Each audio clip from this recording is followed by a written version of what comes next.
I think those kids have been abducted. By who? By what? Welcome to the X-Files 30th Anniversary, Episode 1, Pilot. The pilot was filmed in a little over 2 weeks in March of 1993 in Vancouver, Canada, for just about $2 million. It was written by Chris Carter and directed by Robert Mandel. The pilot premiered on September 10th, 1993, so you've had just a hair under 30 years to go and watch it. If you still haven't done that, you should really do it now. It's worth it. Trust me. Let's meet our cast. First, we start with Division Chief Scott Blevins. He's assigning Scully to the X-Files as his unnamed associates look on. Then we have Special Agent Dana Scully, played by everyone's favorite Gillian Anderson. Well, not some of the Fox executives, as we talked about last time. The Smoking Man is played by William B. Davis, and his quiet, unnerving presence is enough to get him future work in the series. Are you familiar with an agent named Fox Mulder?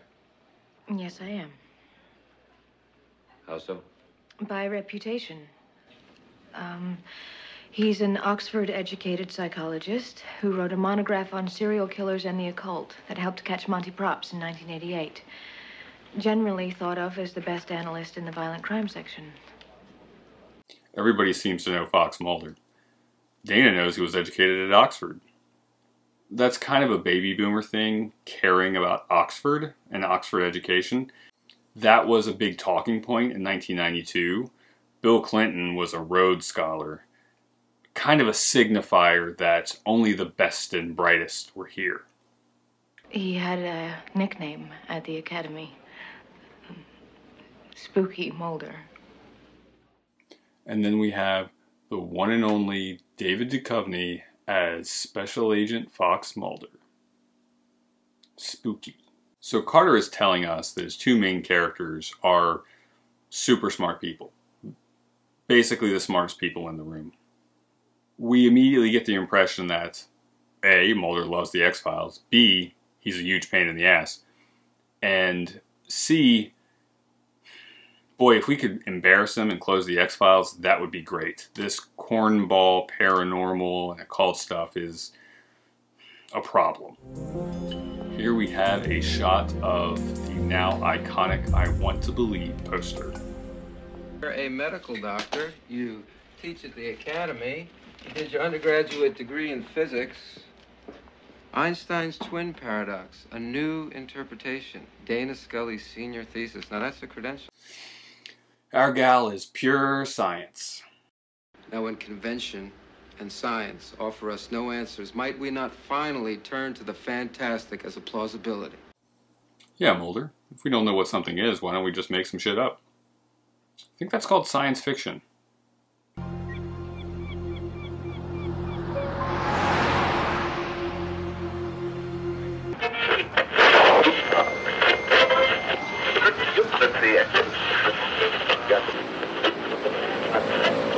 Welcome to Oregon.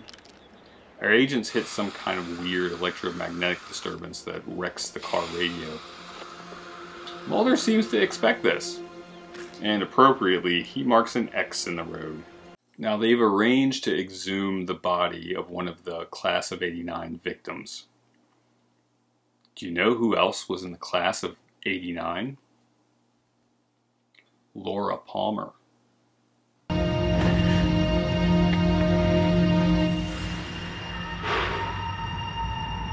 It's probably a safe bet Ray Soames never made the varsity basketball team. Actually, our guy Ray was an all-state point guard. Had a great handle. And he could brachiate. If it's not human, what is it? It's mammalian. My guess is it's a chimpanzee or something from the ape family. Possibly an orangutan. You know, there's nothing in the rule book that says an orangutan can't play basketball. Little known fact. They actually disinterred the corpse of the orangutan who played Clyde in Clint Eastwood's Any Which Way But Loose. That's not true. Okay, all jokes aside. On my original watch, The discovery and exam was stunning to me. It felt intensely creepy and totally unexpected. Homologous but possibly mutated mammalian physiology. However, does not account for small, unidentified object found in subject's nasal cavity. A gray metallic implant forming. We've got our first implant. The real-life abductee community frequently pulled shards or fragments of metal or plastic from various parts of their body, indicative of or proving to them that they had experienced some kind of extraterrestrial implantation. I'm assuming it's like microchipping your dog. Let's go back to the forest where this started. Scully grabs a fistful of dirt with her bare hands and puts it in her jacket pocket, just like they trained you to do at the academy. Mulder, is that you? Mulder?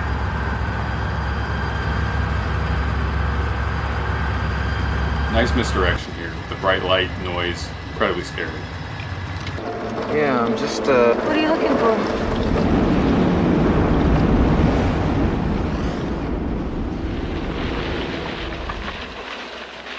We lost 9 minutes. We lost what? 9 minutes! I looked at my watch just before the flash and it was 9:03. It just turned 9:13. Now this is great. This is the perfect trifecta. You have bright lights, an electrical failure, and lost time. I think Chris is taking the lost time idea literally, as in time is disappearing from the universe, as opposed to a person simply losing perception of time, as if 10 minutes were gone by and you didn't notice. Look! Oh, guess what? Look! We landed on our X. Oh, yes! So the power goes out. Scully decides to take a candlelit bath at her room at the motor lodge. Now, Dana freaks out here. She's in her underpants and she finds a couple of those bumps that the dead kids have. As the series develops, this particular scene and the next one are really out of character. And Anderson likes to point this out, that this was a misguided moment here for the series. To be fair, you see these kinds of inconsistencies with pilots as the personalities just haven't been developed yet. But it does offer a vulnerable moment that allows for Mulder to lead in and provide some background information about himself. I was 12 when it happened. My sister was 8. She just disappeared out of her bed one night. Just gone. Vanished. And this is crucial because this is the key dramatic conflict for the series. The only reason I've been allowed to continue with my work is because I've made connections in Congress. I'm guessing Dianne Feinstein?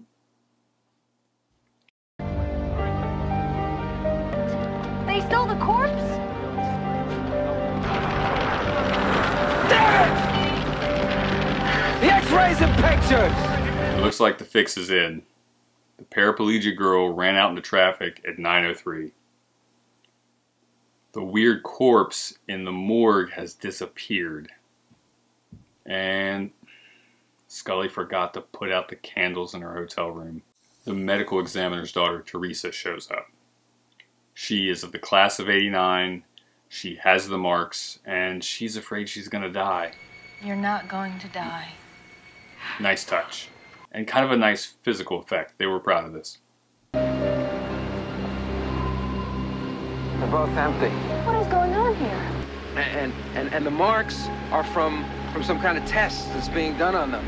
And that maybe causes some kind of genetic mutation, which would explain the body that we dug up.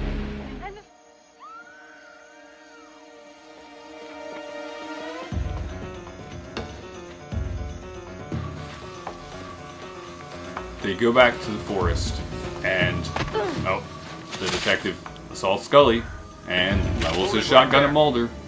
Who's this guy think he is? Billy, no! Let her go.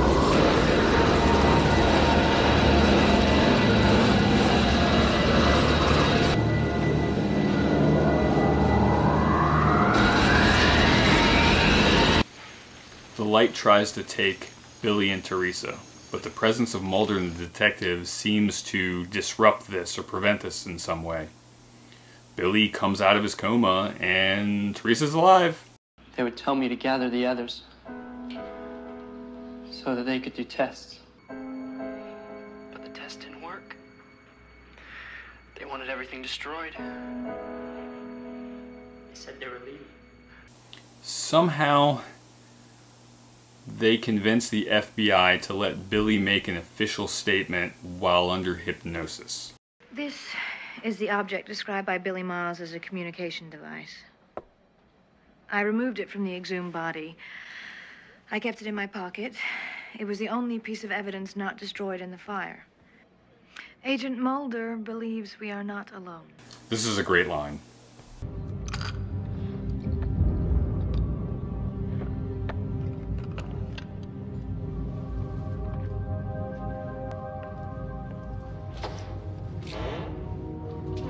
The ominous smoking man puts the implant in storage. It's not there first. He seems to be in the warehouse at the end of Raiders of the Lost Ark, which apparently is underground beneath the Pentagon.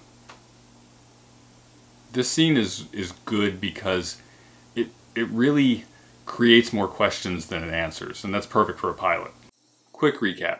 Mulder is a hotshot FBI agent with a little bit more operational leeway than his superiors would prefer. But he's got friends in high places protecting him. His sister was abducted, and he believes that the government knows about it and is covering it up, and it has something to do with the UFO phenomenon, just like this case. Scully is brought in to act as a scientific ringer to debunk the X-Files and discredit Mulder personally. She experiences a lot of strange things, most of which she can't offer a good explanation for, so ultimately she is unable to critique Mulder's work. The plot's a little muddled here. Kids from the class of '89 are dying. They have marks and implants.